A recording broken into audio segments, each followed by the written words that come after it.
So let me start by asking you a question. Can you really truly spot fake news? Well, I've got a quiz to test to see how good you are, and if you'd make it as a fact checker for Facebook. Because in this podcast, we're talking about Facebook and how it responds to criticisms of being a platform for fake news propaganda, pornography, hate messaging, and much more. From Komando.com, this is, of course, Komando on Demand. It's where we talk to industry movers and shakers. We keep you up to date on everything digital.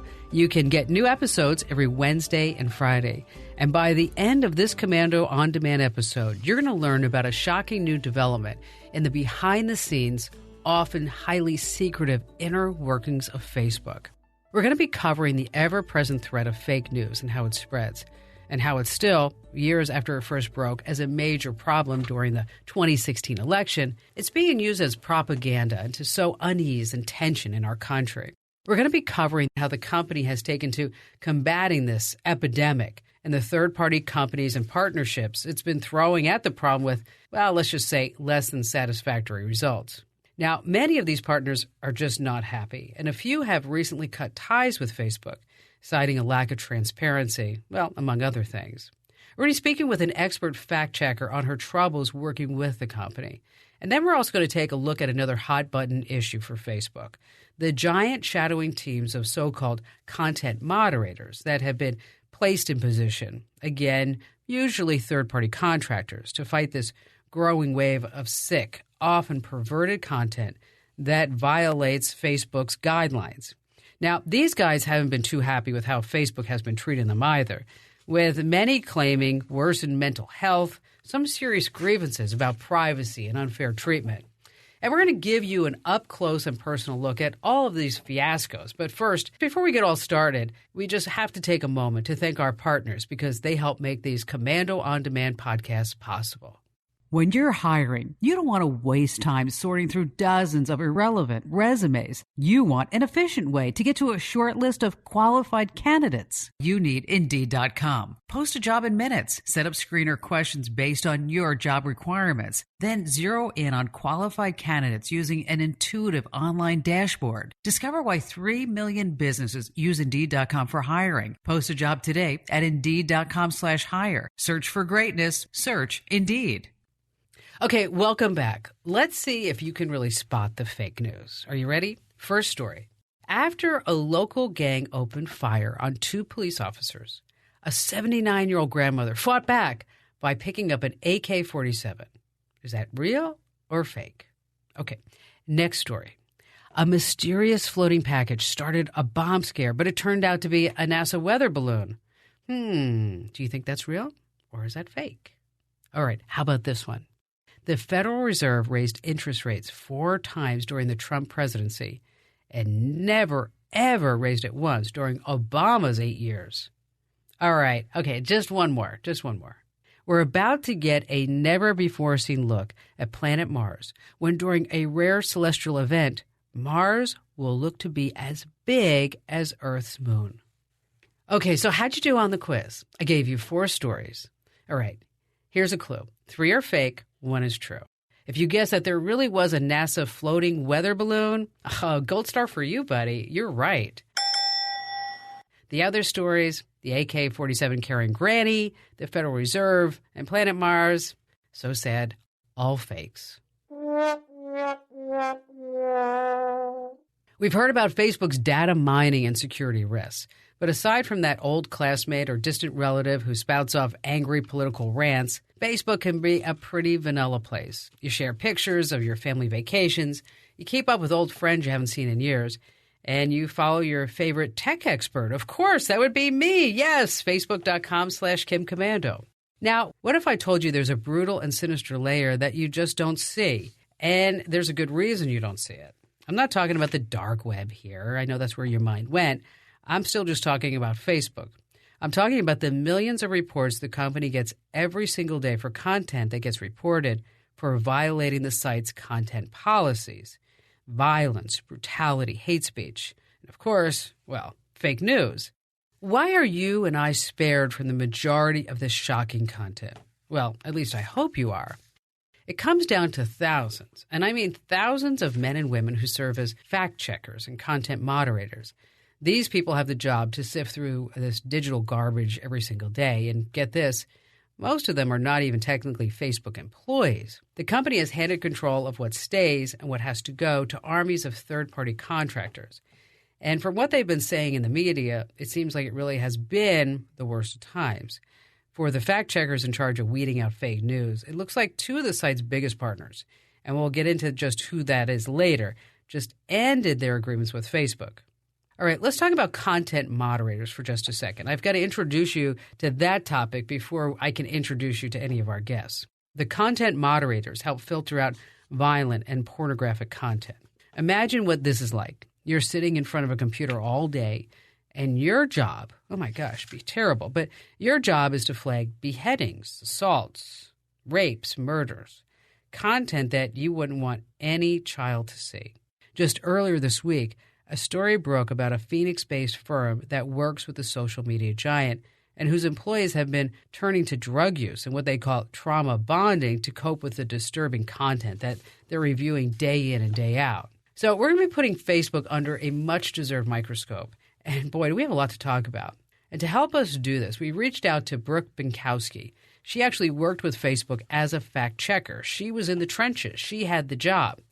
And Brooke has been making waves recently. Following her departure from Facebook, she published a fiery, incisive piece with BuzzFeed.com about Facebook's lack of transparency. Now, Brooke's no boiler room fact-checker. She's a journalist whose resume includes time as managing editor of a popular fact-check site. I'm sure you heard of it, Snopes. Her outspoken criticism of Facebook has landed her in the limelight. She's calling out the unethical and wrong practices. All right, everyone, I'd like you to meet Brooke Binkowski. Brooke, so tell us how you got to this part. What have you done so far in your life? My name is Brooke Binkowski, and I am the managing editor of trutherfiction.com. Before that, I was the managing editor of Snopes.com. Before that, I was a reporter on the U.S.-Mexico border. I don't know if you care about that. And I am also, I guess, one of the very few people who is coming out and saying, you know, Facebook is doing bad stuff. Did we work together, Brooke? I think so. I think we worked in the same building, at least. Everybody's name sounds familiar, and I think I've worked with everybody. But I did work at KNX, which was in the same building as KFWB, and then all the AM CBS stations. And then before that, I worked for KPCC. And then I worked for like a bunch of stations in San Diego, Pogo, KPBS. Wow. And then CNN Radio. Did you ever work there? Mm-mm. Oh, then I don't know. Well, you never know. Our paths probably cross somehow in this whole thing. It's radio. Okay, so now the universes are colliding once again. And tell us what you did with Facebook. Okay, so I was the managing editor of Snopes, which is that, you know, big fact-checking website. And Facebook approached me and asked if I would be interested in partnering with them. So I immediately, you know, closed the email and decided it was way too much responsibility and I didn't want anything to do with it. And then eventually I returned to it and sent it to the owner of the site. And none of us really knew what it was, what we were supposed to be doing. And we assumed that we were going to be doing something like real-time fact-checking, which it turned out that was kind of what we were doing. They would give us this tool, and it was hooked into our personal Facebook accounts, which I found particularly weird. That would bring up a table, and we typed in the URL of all the stories that they were looking to have debunked. We would put whether or not they were true or false or mixture, you know, undetermined, all of those things. And then we would put the URL to our fact check on Snopes into this graph, into this little, you know, table on Facebook. And then that was it. Like it was non-invasive, so we appreciated that. But none of us had any idea what they were doing with it. Okay, so wait, just back up. Okay, so somebody posts something online, right? Mm-hmm. And I flag it by saying, you know what, that's just not true. Okay. Mm-hmm. And then that computer algorithm says, okay, well, we need to send that to a human being to actually check. I think that's how it worked, because they never would tell us how the flagging process worked either. You know, at some point they had people who were flagging stuff just, you know, at random. At another point, they had experts flagging things. Like, I had no idea how they ended up on this list, how these stories ended up there. But yeah, in theory, that was how it worked. Okay, so did you only check Snopes, or were you allowed to go to other places to figure out whether or not this was fake news or real news? So since we were Snopes and we were partnered with them, we were just using Snopes URLs. There were other groups that were using their own work, but we were using our own work in order to debunk the fact checks. So what are some stories that you might remember?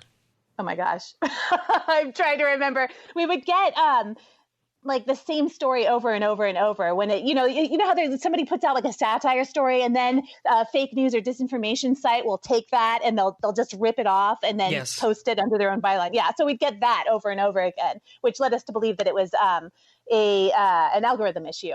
But I'm trying to think of an example. Like this keeps getting stuck in my mind because we just had to re-debunk it for my news site, which was this was one that we did, I believe, for Facebook. It was a woman. This is a completely untrue story, by the way. She had a bunch of kids and she decided to leave them in the car while she went and ate at a buffet for 9 hours.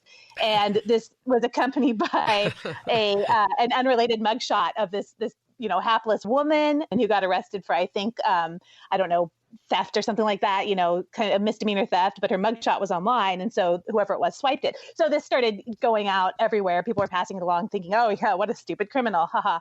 And so that one kept popping up again and again, but it was usually stuff like that. It wasn't the really corrosive stuff. It was these stories that, were kind of maybe amusing to some people, or, they were off the wall, off the beaten path. And, we ended up with a lot of those. The truly awful, like racist, corrosive, fear-mongering stuff we never saw or very rarely saw. And so what do you think, where do you think it goes wrong on Facebook?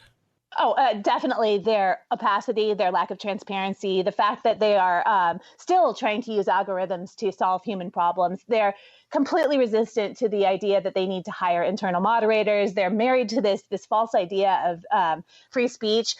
I keep hammering this because I feel like people talk about free speech and they don't quite understand it. Free speech isn't just the loudest person, getting control of the room. That's antithetical to what free speech actually is, because then that means everybody else doesn't get to speak, right? Free speech is everybody gets a chance to talk. And Facebook is privileging the loudest, most obnoxious people over everybody else with their whole idea of free speech, which means disinformation, because it's shocking and it's emotionally engaging, ends up spreading far and wide and very fast. And then they get, engagement numbers, and then they get more advertising money and so forth. So, But really the biggest problem is lack of transparency and their refusal to admit when they're wrong. All right, we're speaking with Brooke Binkowski. She's a former Facebook fact checker, current managing editor at truthaurfiction.com.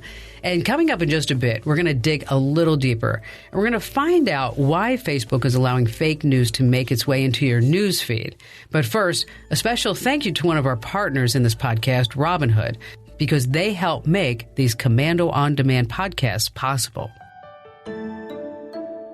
Robinhood is an investing app that lets you buy and sell stocks, ETFs, options, and cryptos, all commission-free. Plus, there's no account minimum deposit needed to get started, so you can start investing at any level. The simple, intuitive design of Robinhood makes investing easy for newcomers and experts alike. View easy-to-understand charts and market data, and place a trade in just 4 taps on your smartphone. With Robinhood, you can learn how to invest in the market as you build your portfolio. Discover new stocks, track your favorite companies, and get custom notifications for price movements so you never miss an opportunity to invest. Robinhood is giving listeners of Komando On Demand a free stock like Apple, Ford, or Sprint to help you build your portfolio. Sign up at invest.robinhood.com, invest.robinhood.com. Hey, welcome back. We're here with Brooke Binkowski. She's the managing editor of truthaurfiction.com. Brooke and I have been talking about Facebook's use of third-party companies that flag content as real, fake, or satire on Facebook. And coming up later, we're going to share a story about another company that Facebook hired to moderate content. How many human moderators does Facebook have? I have no idea. They have honestly no idea. That goes back to that lack of transparency. Yeah. I can tell you that when I was absolutely fixated on Myanmar and all the stuff that was going on there, and absolutely powerless to help it or to help anything, it came out later that they'd had, I think, 2 Burmese-speaking people in all of Myanmar handling all of that on Facebook. But back here in the United States, We have people that will just get on Facebook because they're bored, right, Brooke? They got nothing to do. Yeah. Right? I mean, I do the same. You know, and you start trolling around, you look at different stories, and we all have that, like, blowhard friend. You know what I'm talking about. You know, whether it's Trump or Pelosi, it doesn't matter what it is. They're just all over it. And then you have, of course, the nice Aunt Bet, right, who like believes everything that she sees online. And so when these stories are brought to Facebook's attention, it doesn't sound like they have a really good inside way to figure out what goes to the top of the news feed versus it just kind of goes away. Yeah, no, they don't. And I think it's a feature, not a bug. I mean, I think more is going to come out. And I'm speculating. I have no insider information on this particular thing, but I think what's going to happen is we're going to find out that this is purely because it's their business model, because they've been so resistant to changing the spread of this. They have been so anxious to distance themselves from any kind of responsibility that kind of just has to be the only thing that's left, I think. Well, it's all about the money. I mean, yeah. Let's just God. It's just all about the money. Let's see how long we can keep them on the page. And psychologically, those buttons are there at various places so that this way you do have that endless scroll, okay? Mm-hmm. You also have a little bit of FOMO, right? Mm-hmm. And when you start looking at the stories that spread on Facebook, it seems like the crazier stories get spread more than like the good stories.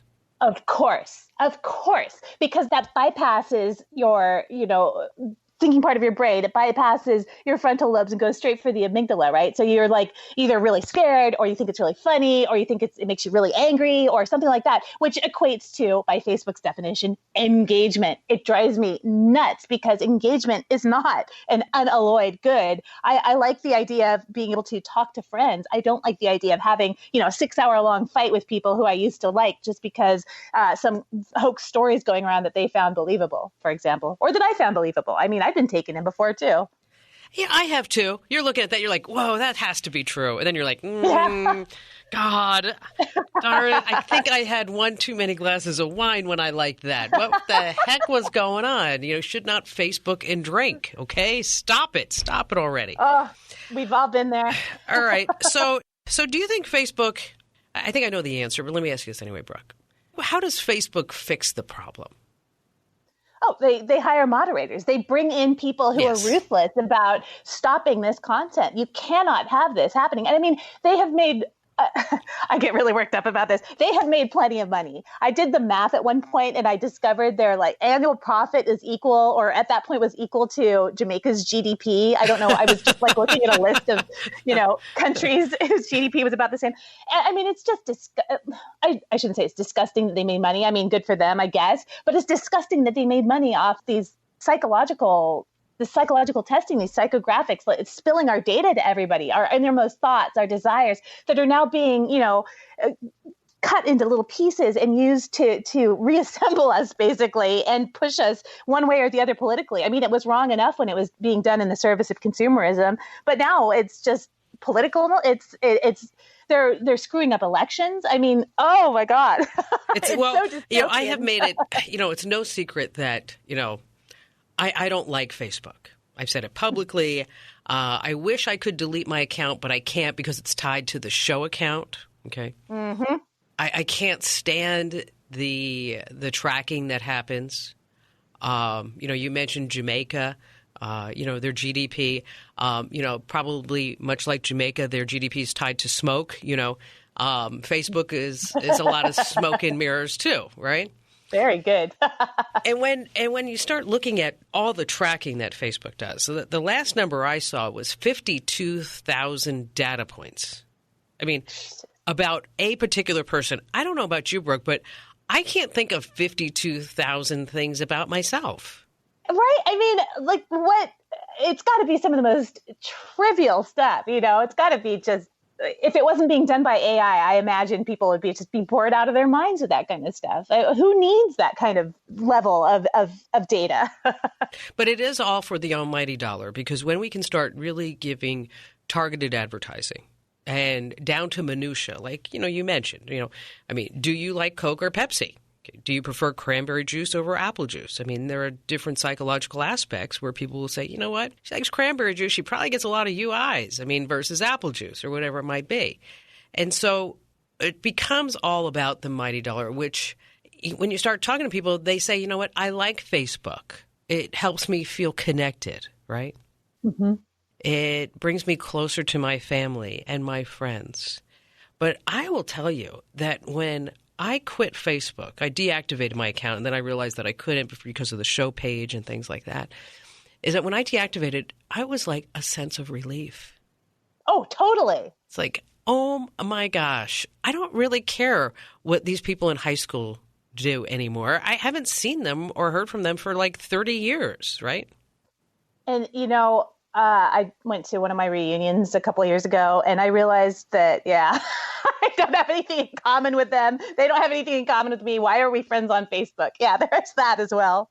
But on the other hand, I put myself in a really weird position where I'm actually kind of defending Facebook at the same time that I'm excoriating them. I want them to be better. I find the Facebook experience right now to be very onerous. I don't like their messaging. I don't like the timeline, but I do respect it as an unparalleled method of mass communication. It's got such a great infrastructure that I don't think when people say, oh, do you think Facebook should go? No, I don't. I've seen it. It's been a net positive for a lot of communities, but those algorithms, they need to go. The things that are making us all depressed, the things that are bringing us into contact with the kind of people that we would never even talk to on the street. No.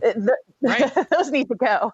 I was at a food court at the shopping mall not too long ago, and I was standing there with my husband, and I looked around and I said, I don't really see anybody here whose house I would like to stay at. And he looked at me and goes, what? I said, just look around. This is like Airbnb. I mean, is there anybody here who you look at them and you say, you know what? Yeah, I can sleep in their house. I can take a bedroom there. It's just crazy. But with Facebook, suddenly we hop on, we talk about things that we shouldn't talk about. I especially like the family tirades that people pop up, and they'll say, I'm never going to talk to my son again because he's got a wife who I don't like, and he likes Trump, and she likes Pelosi, and blah, blah, blah, blah, blah, blah. God. It's just it's get crazy. And, I have to admit that I've had to really I've had to really regard myself and with all my warts and realize that I have a long way to go as a person, because I used to get on Facebook and I would see that drama and I would be like, oh, I love it. If it doesn't involve me, I love reading the drama. Actually, maybe Facebook did make me a better person because I don't like it anymore. It's just gotten really depressing. So I think the answer, and I agree with you, the answer is human intervention. Computers are only as good as how we program them. I feel like they've forgotten that. I feel like everybody's like gone insane. They start talking about AI. It's like, okay, AI is one thing, but this is just a series of increasingly complex algorithms. This is not thinking for itself. If this, was an actual like personality, we could talk about it. You know what? And that's probably a good point, because unless you actually know how a computer works, right? It doesn't do anything that you don't ask it to do. I mean, and you can say like, well, we programmed Watson, then Watson will answer certain questions. Well, that's all based upon what we have programmed into that computer before. And so that computer can make assumptions, if, then, or else statements. And that's all it is. And, with all the money, like you mentioned, that Facebook is making, and, Google's guilty of it too, by the way, at YouTube. Mm-hmm. Okay, is that suddenly we're going to depend upon algorithms to make sure that kiddie porn doesn't pop up in the comments at YouTube. Why is there? I think it's all about the money. Maybe it's the responsibility. Maybe it's the politics. I don't know, but there should be more humans involved. Yeah, I agree, and I think that particular failure is, correct me if I'm wrong, but it seems to me that this is a particularly Silicon Valley way of looking at things. This idea that hiring humans is an admission of defeat, that algorithms can't do like everything that they were hyped to do. I think we're going to see, just given some stories I read today, we're probably going to see some similar attitudes about blockchain coming up soon. But they just didn't want to say, maybe we were maybe we flew a little too close to the sun here. And I think that resistance has just made everything geometrically worse. So why are you speaking out, Brooke? Because it's wrong, because I care about humans, because I care about humanity, because I care about free and fair elections and democracy, and I like being free. And the end goal of all of this, I've studied disinformation. I actually developed an interest in it when I was in graduate school. Never thought it would be, worth anything. I just thought it was really interesting how it worked and how it spread and how people adopted it and what they used it for. And the end goal, when you start getting hit hard by disinformation and propaganda, is to dehumanize people and to take freedom away from people. And I've never been particularly, one of those people going out screaming about tyranny and freedom, but I guess I'm turning into that person now because I find myself thinking more and more that if our elections get interfered with too much, we're not going to have the freedom to elect new people at some point. Not to get too into politics, but I also have seen a lot of disinformation come out about, the border, for example, another thing that my grad school experience was strangely preparing me for because I studied Latin American history with focus on the U.S.-Mexico border, go figure. But what happens is, I'm seeing entire swaths of people be dehumanized, people I love, people I'm related to, me, and I see where it's going. And I see this sort of extremely dark undercurrent, and I'm trying to prevent that. And I think that Facebook's inaction, no matter what they tell themselves, tech is not morally neutral. And Facebook's inaction, like I said earlier, is making things much worse. Well, but Facebook is not a tech company. I mean, they're in the tech industry. That's not what they say. Okay, right. But as far as they are in the information dissemination business. Okay, completely agree. Okay, whether they want to agree with that or not. I mean, there are certain reasons why you only see your political views on your newsfeed because you're not going to read something that you don't agree with. You're not going to share something. You're not going to spend time. You're not going to engage in something that you don't agree with.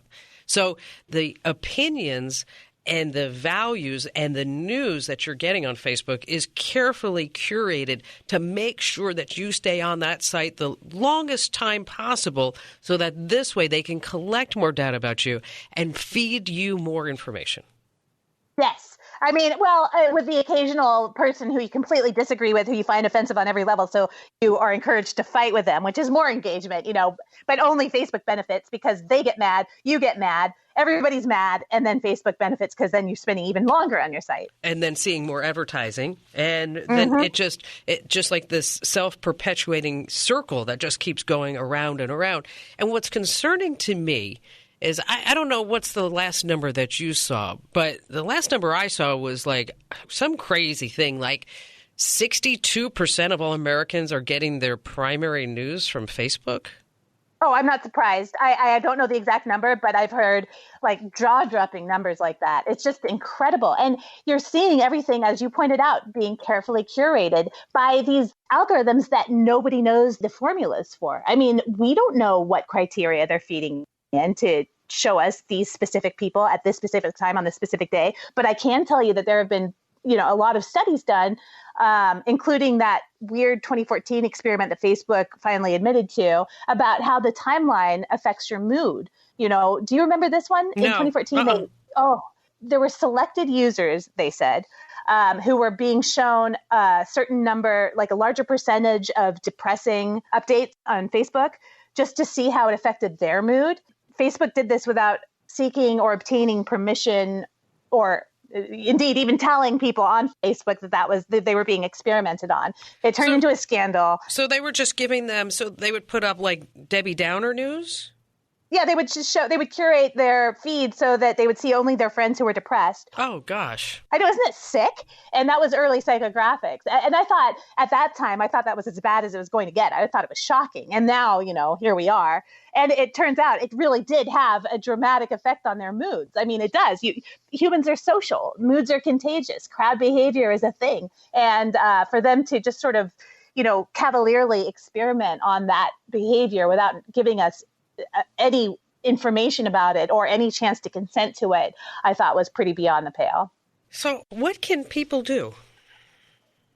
Pressure Facebook. I would say get off Facebook, but nobody can. It's not realistic. And they've done that too. I mean, people have it for work. I have it for work. Even though I defend it, it doesn't mean I necessarily like it.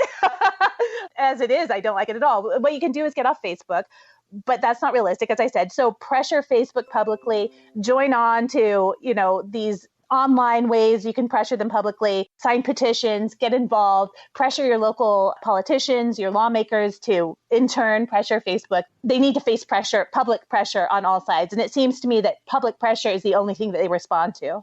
Do you think Mark Zuckerberg will ever be like Tom at MySpace? You mean disappear? Yes. And never be quiet for the rest of his career? Oh God, I hope so. I mean, Tom at MySpace, I'm sorry, man. All you did was make it too easy to change your page and we all left. Well, and I don't know I'm sure you remember a couple of years ago, Mark Zuckerberg was going to run for president, run around the country, kissing babies. Right. Oh my God. Yeah, I remember that. And then do you remember that weird thing he did with, in the aftermath of the Puerto Rico hurricane? Was it Harvey or Maria? He took a virtual boat around and he's like, oh, look at that devastation. Yes. So, sometimes, Mark, you have to, look beyond your screen. It's called IRL in real life. Yeah. I'm still waiting someday for somebody to call me out on Facebook because I routinely refer to him on my national radio show as Schmuckerberg, instead of Zuckerberg. But he has created a phenomena, whether you like it or not, right? I mean, people are on there. People enjoy it. I've heard from many of my listeners that say, you tell me to get off of Facebook, but I don't know where else to go. Okay. Yeah. Everybody's there, my friends and family. And, there are also these secret groups on Facebook that people like to hang out in. And it seems to give them camaraderie. There's Facebook Marketplace. That seems to be getting a lot of traction. I mean, there are some big forces there, but I think it's every once in a while. I'm really glad that you had a chance to come on with us because you have to have a reality check. You got to sit back every once in a while and say, hey, is this really something that's good for me inside, and what am I really gaining from it, and and how can I expand my horizons? Yes, and it's kind of personal for me as well, beyond the whole worked for Snopes and Facebook and partnership and everything. But I come from an earlier time in the internet. I was online in the 80s. I remember the BBS culture. I remember Telnet. I remember, dial-up, and I remember 2400 baud. I'm not as old school as, I'm not as old school as the 300 baud people, but I came along a couple of years after that. And I was very enthusiastically involved in what we didn't yet call social media, but I was part of the BBS culture. And for me we were all very pro open source. We were, we had that Gen X sort of individualism quality, and we were all big nerds. Yeah, we were. Yeah. You know what? I was the bona fide geek of the week. I admit it, Yeah, but look what you made out of it. It's awesome. Yeah, that is true. To see this turn to the service of suppressing people's individual rights and suppressing their free speech. I mean, that's essentially what's happening. To me, I find it obscene. It goes against everything we created this society for. And so I guess I do get worked up. I do take it personally because although I didn't create any of the technology, I was there. I helped shape the culture at that time. And this is not what we made that for. Is there anything else you want to talk about? No, I kind of got it all out of my system. Thank you for cleansing, saving me money. Yeah. No, I don't have to go to therapy for another week. That's right, Brooke. No therapy for the next week. We did that whole mental cleansing. You can now, pull up Calm in a meditation app, whatever it may be. But no, seriously, Brooke, thank you so much for joining us. I think that, you provided some valuable insight and some fodder for conversation, and hopefully things that our listeners can think about the next time they're tempted to share something on Facebook or tempted to just sit there on Facebook and while away the hours.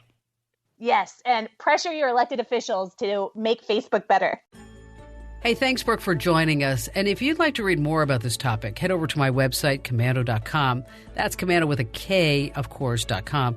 and just search for Facebook. And while you're there, sign up for my free newsletters because this way you get alerts when we have great breaking news stories like this.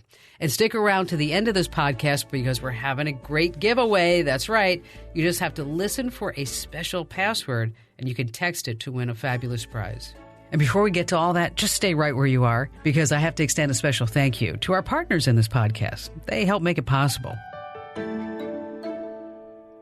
It's 2019, and technology has grown leaps and bounds since 1999. So why are you still using that old, outdated software? Find software that fits your business's needs using Capterra.com. I get asked all the time for different recommendations, and I refer people to Capterra.com. With over 700,000 reviews of products from real software users, discover everything you need to make an informed decision. Search more than 700 specific categories of software. Everything from project management to email marketing to yoga studio management software. No matter your business needs, Capterra makes it easy to discover the right solution fast. Join the millions of people who use Capterra each month to find the right tools for their business. Visit Capterra.com/Kim today to find the right tools to make 2019 the year for your business. Once again, that address is Capterra.com/Kim. Let me spell it for you.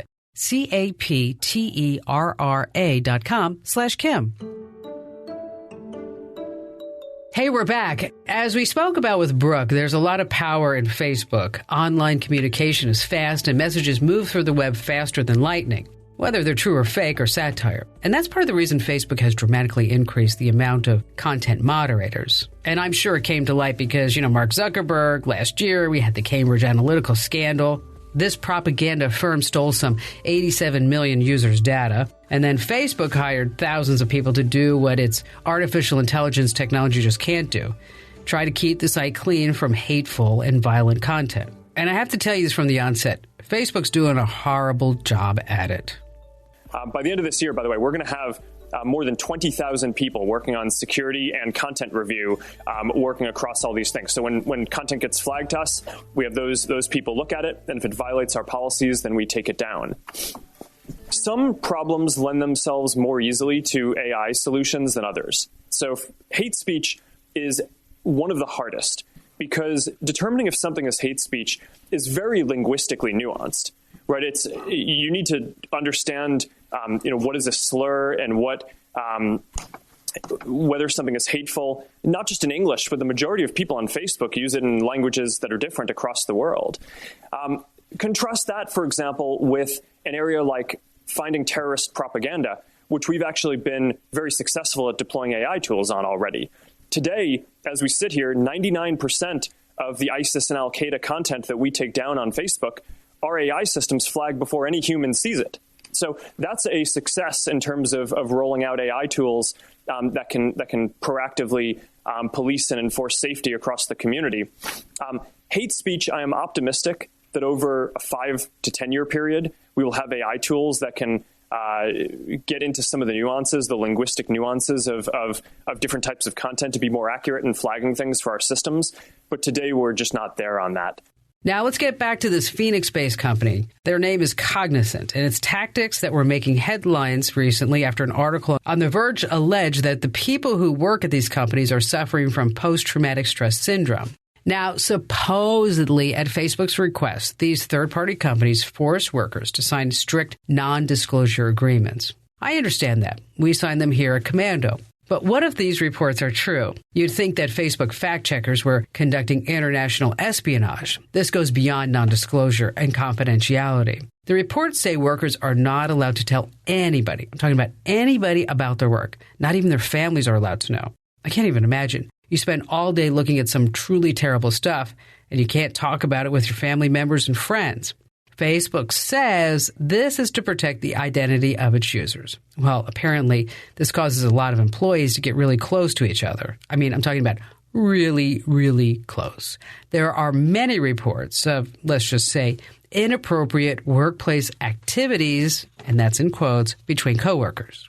One of the people who was interviewed for the article said that it was just a form of trauma bonding. There have been reports of anxiety, sleep loss, loneliness, even PTSD symptoms. One former employee says he sleeps with a gun and doesn't believe 9/11 was a terrorist attack. Apparently, he's reading so many conspiracy theories on his job as a fact checker that he's truly started to believe what he reads. This work is hard, but I will say that the graphic content, that sort of content, is a small fraction of what reviewers might see. Increasingly, we've been able to use technology to review and remove some of the worst content that you might see somebody upload to Facebook. Facebook execs responded to the allegations and put out a statement of their own. They said, well, it's a whole PR thing. They're taking steps to set and enforce the expectations that they have for partners. Maybe they'll hire another third-party firm to manage their third-party firms. PBS last year published a documentary about the thousands of secretive armies of moderators and the concerns they raise about democracy and free speech as a for-profit third-party workforce chooses what you see, and they also choose what gets buried. Here, check this out. Delete. Ignore. Ignore. Delete. Delete. Ignore. Ignore.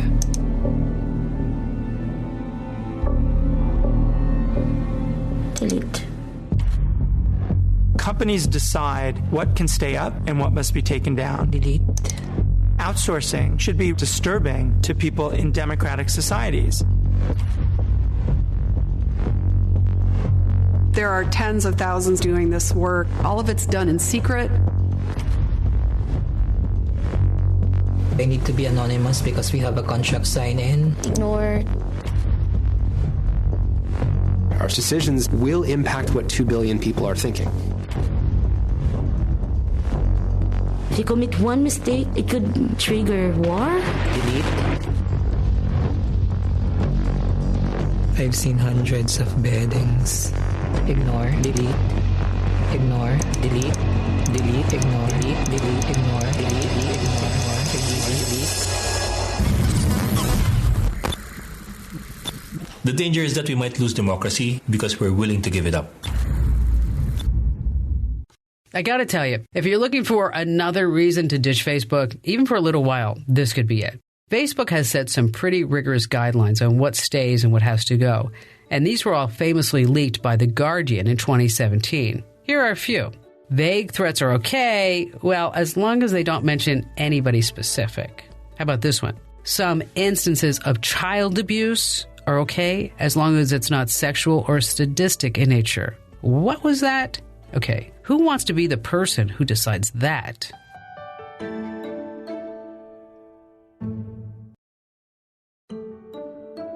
So is it time finally to ditch our profiles and timelines and call it quits with Facebook? I cannot stress this enough. Just be super careful on the web.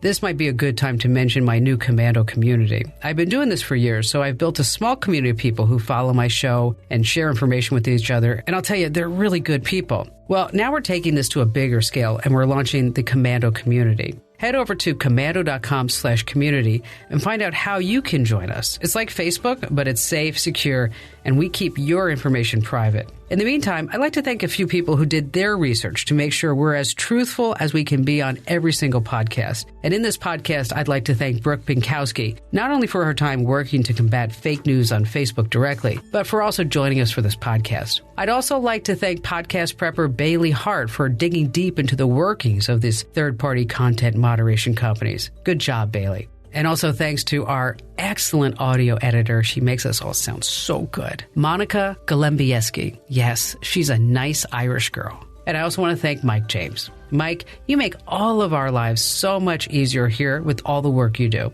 And obviously, I have to thank each and every one of you who's listening right now. Thank you, everyone. You help make this podcast not only possible, but you help make it as great as it can be. And if you liked what you heard today, hey, do us a favor, share it. Help us get some real news out there. And if you're looking for even more great Komando content, check out Kim's Club. It's our exclusive all-access pass to the Kim Komando show. And your membership helps us to keep putting out these podcasts. Thank you. And as always, I'm Kim Komando, reminding you, keep your chin up and your eyes wide. Stay up to date in the age of fake news by downloading my app, available on iTunes and Google Play, where we bring you the most comprehensive and important news, tips, and secrets about everything digital, including this, the Komando On Demand podcast. And thanks for listening.